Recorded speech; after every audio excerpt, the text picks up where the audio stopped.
राधे भक्तों, इस वीडियो में मैं आप सभी के लिए मंगला गौरी व्रत कथा लेकर आई हूँ। इस व्रत को करने से विवाह में आ रही हर बाधा दूर हो जाती है और अखंड सौभाग्य का वरदान प्राप्त होता है। और जिसे संतान सुख की प्राप्ति नहीं हुई हो, उसे भी संतान की प्राप्ति होती है। यह व्रत सावन में ही आरंभ किया जाता है और इसका उद्यापन भी सावन में ही होता है।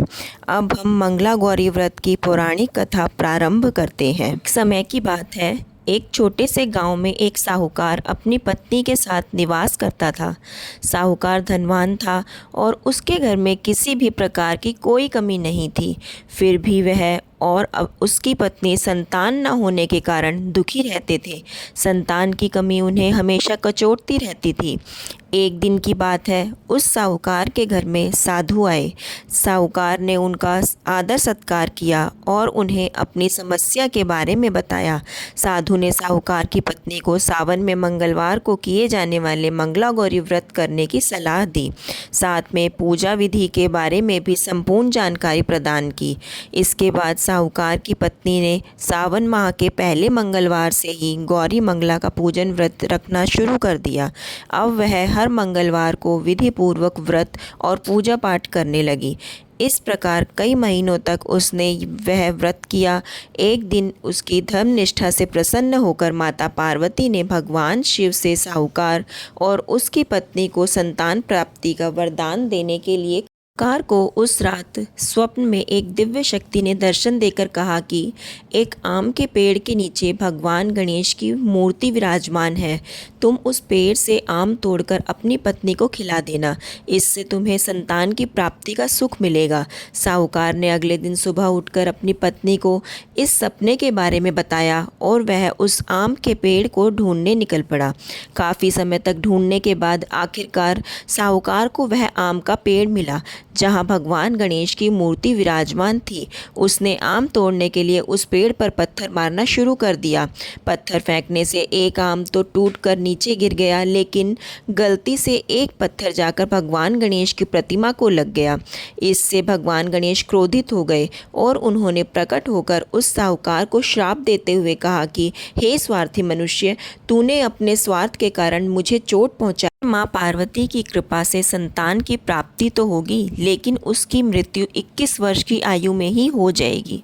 यह सुनकर साहूकार बहुत घबरा गया और वो वापस घर चला गया।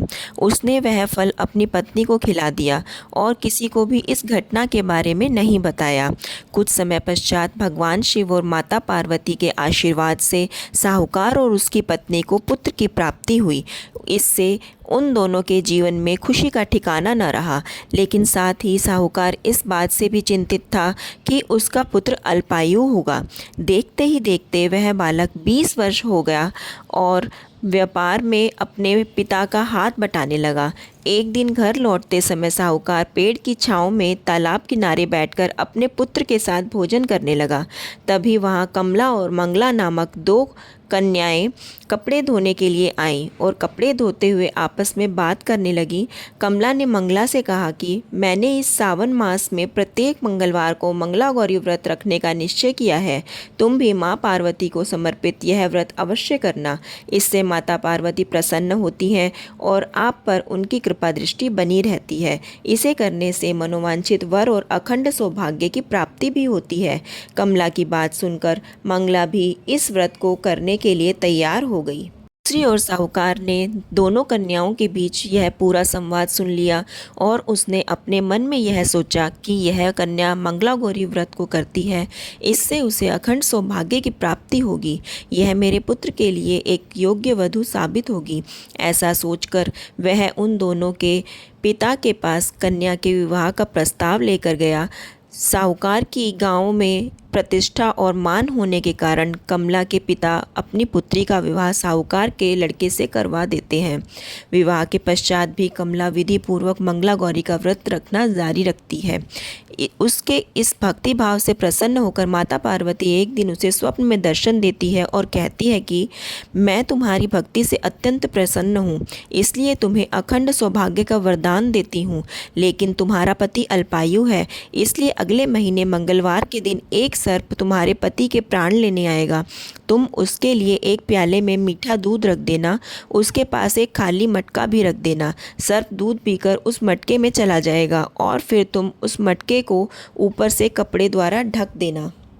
अगले मंगलवार को कमला ने माता पार्वती की बात मानकर एक प्याले में मीठा दूध रख दिया और पास में एक मटकी भी रख दी। सर्प ने आकर दूध पिया और मटकी में जाकर बैठ गया। कमला ने उस मटकी पर कपड़ा बांधकर उसे जंगल में रख दिया। माता पार्वती की कृपा से कमला के पति के प्राण बच गए। इस प्रकार मंगला गौरी व्रत के पुण्य फल से साहूकार का पुत्र श्राप मुक्त हो गया। जब कमला ने घर में सबको इस चमत्कार के बारे में बताया तो सभी आश्चर्यचकित रह गए। इसके बाद साहूकार और उसकी पत्नी ने अपने पुत्र और पुत्रवधू को आशीर्वाद दिया और पूरा परिवार सुखपूर्वक जीवन व्यतीत करने लगा। बोलो मंगला गौरी माता की जय।